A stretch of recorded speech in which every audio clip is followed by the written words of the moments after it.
Welcome to the Learning Pines YouTube. We hope this video helps. In this video, I will explain how to study for the NAPLEX. First, you need to understand the exam structure and what topics it covers. Next, develop a personalized study schedule that fits your lifestyle, allocating specific times for different subjects. Finally, gather all your necessary study materials, including review books, practice questions, and any online resources. This foundational step is crucial for building an effective and efficient study routine, setting you up for success from the very beginning. Once your plan is set, dive deep into the core concepts. Prioritize high-yield areas such as pharmacotherapy, which often accounts for approximately 50% of the exam. Use well-regarded review books and extensive question banks to solidify your understanding. Don't forget to thoroughly review pharmaceutical calculations and compounding principles, as these are consistently tested.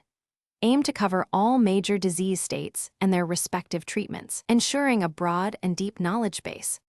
Practice is paramount for NAPLEX success.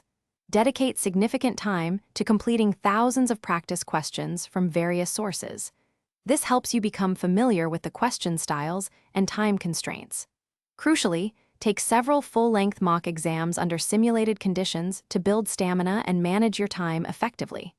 After each practice session, meticulously review all answers, especially the incorrect ones, to understand your weaknesses and reinforce correct information.